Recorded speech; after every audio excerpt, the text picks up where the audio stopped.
faire pareil. Il va faire pareil. La confiance règne, c'est dingue. Non, ça me permet de l'avoir sous les yeux.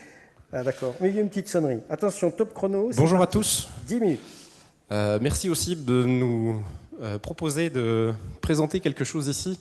Alors pour ceux qui ne connaissent pas Vink, il y en a sans doute dans la salle, en gros on brûle tout ce qui pousse et qu'on ne mange pas, et on fait ça dans des grosses chaudières qui font parfois la taille du bâtiment dans lequel on est. Donc on fait du gros en général.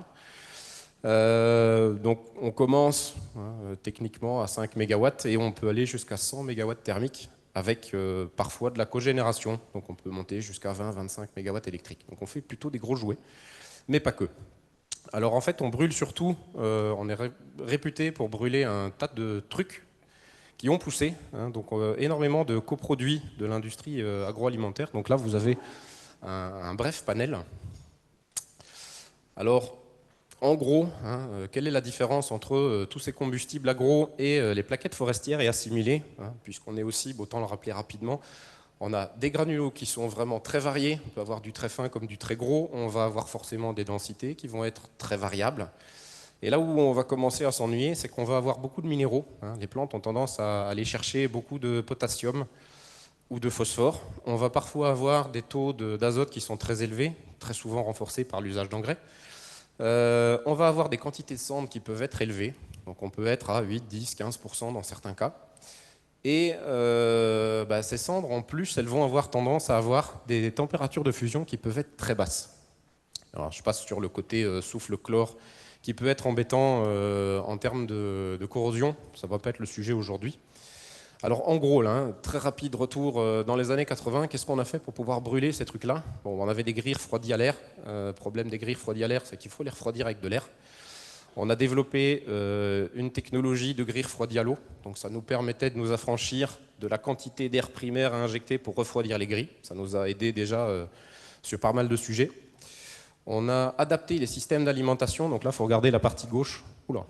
Regardez la partie gauche, donc là on a un système d'alimentation classique, poussoir ou vis qui pousse le combustible sur la grille. Voilà ce qu'on utilise par exemple pour brûler des coques de tournesol. Donc on va les injecter par au-dessus. Les coques de tournesol, il y a une partie très très poussiéreuse et puis il y a une partie un petit peu plus grosse. La partie poussiéreuse va brûler en suspension et la partie un peu plus grosse va finir sur la grille et brûler comme de la plaquette. Donc on utilise toujours grille de combustion, système d'alimentation un peu inversé. Alors là, ça va, je regarde surtout chez mes confrères, c'est quelque chose qu'on a vu évoluer là, les 20-30 dernières années. Beaucoup de problèmes de NOx. Donc en fait, on va beaucoup adapter les foyers. Alors là, c'est amusant, c'est regarder les images qui vont suivre. Donc ça, c'est années 80. On va se retrouver là, milieu des années 80. Donc qu'est-ce qu'on voit? On a un point d'injection d'air secondaire, d'air tertiaire. On va commencer à avoir des foyers un peu plus ramassés. On va augmenter les temps de résidence des gaz de fumée dedans. On augmente encore les temps de résidence, on essaye d'avoir des systèmes qui nous permettent de diriger les flammes différemment, encore, et on continue à monter. Donc là, on commence à avoir des jouets qui font 8, 9, 10, 12 mètres de haut, voire des jouets, alors là, il faut bien le voir, on a 5 passes, donc on a les gaz montent, descendent, remontent, redescendent, remontent, avant seulement d'arriver dans les économiseurs. Donc vous vous en doutez bien, le problème de ces jouets-là, donc on arrive à avoir des NOx qui sont bas, on arrive à avoir une combustion qui est impeccable, on a très peu de CO, mais on va avoir des jouets qui deviennent très très gros. Et donc dans l'industrie agroalimentaire, on a rarement besoin de puissances qui vont à 20, 25, 30 mégas. Et donc on arrivait là à des limites. Sur les 20 dernières années, on a travaillé beaucoup avec les gens que vous voyez là. Alors en gros, que vous connaissiez le nom ou pas, dites-vous que ce que vous avez mangé aujourd'hui, à 85%, ça sort d'une de leurs usines. Faisons simple. On a remarqué sur ces 20 dernières années que chez beaucoup de ces clients, les machines, donc les lignes de production, étaient fabriquées par un fabricant unique qui s'appelle Bühler. C'est une société suisse. Vous voyez leur bâtiment là derrière. Donc on a eu des échanges un peu informels, puis ensuite un peu plus formels, surtout sur les salons. Ça sert encore beaucoup à ça. Et Bühler a vu nous approcher en nous disant, voilà, on construit des lignes, on a des coproduits. Généralement, les clients ont besoin de chaleur et puis ils mettent du gaz parce que c'est ce qu'il y a de plus facile. Est-ce qu'on ne pourrait pas, vu que vous avez de l'expérience, brûler des trucs originaux? Et typiquement, voilà, on en a un, et ils sont venus nous voir avec le son de blé il y a 2 ans. Alors le son de blé, pour faire simple, pour ceux qui s'y connaissent, ça va être facile. Pour les autres, je vais juste résumer. 8% de cendres, le bois c'est plutôt 1, 1,5%. Donc faites le ratio, il y a 6 à 8 fois plus de cendres dedans. Et en plus de ça, ces cendres auront la fâcheuse tendance à 700 degrés d'être liquides. C'est-à-dire qu'elles vont fondre, elles vont se transformer en lave et elles vont aller se coller partout dans la chaudière. Et pour rajouter une couche par-dessus, on a un taux d'azote qui est de l'ordre de 2,5-3%, alors que dans le bois, on sera plutôt aux alentours de 0,2-0,3. Donc on va avoir des problèmes de NOx, on va avoir des problèmes de cendres qui vont coller partout. Bon, ça, on le montre différemment, hein, donc dedans, en plus, on voit qu'on a des problèmes de particules d'un micron. Bref, c'est une crasse à brûler. Voilà, bon, je le résume, ça ce sera pour vous quand vous le relirez, si vous le relisez. Les granulos, le problème de ce produit-là, donc on a des brûleurs poussières chez Vink, on ne peut pas utiliser de brûleur poussière. La granulo de ce son de blé est au-dessus du millimètre, donc il faudrait qu'on le broie pour pouvoir avoir quelque chose de correct. On peut le brûler sur une grille, hein, donc on a réussi à le faire, mais on a toujours un problème, c'est qu'il y a beaucoup de cendres et qu'elles sont vraiment trop encrassantes. Encore une fois, à 700 degrés, ça colle partout. À savoir que dans un foyer, pour avoir une combustion complète, on va devoir monter à 900-1000 degrés à peu près. Donc il y a un problème qui est insoluble là. Et donc on va devoir le mélanger avec des additifs. Donc ça, ici, il y a des gens de chez RAGT avec qui on a déjà fait des tests, pourront vous expliquer ça beaucoup mieux que moi, comment on fait et pourquoi. Mais grosso modo, on va mélanger un petit peu de poudre de perlimpinpin avec ce combustible-là pour avoir un nouveau mélange. Les cendres vont se mélanger avec ce mélange. On va avoir un nouveau mélange technique et on va avoir une température de fusion qui va remonter. Alors voilà ce qu'on a monté chez Buller, parce que c'est bien de vous parler de ce qu'on a fait. Mais donc sur le site de Buller à Husseville, qui est leur headquarter, on a monté ce type d'installation là-bas en coopération avec eux.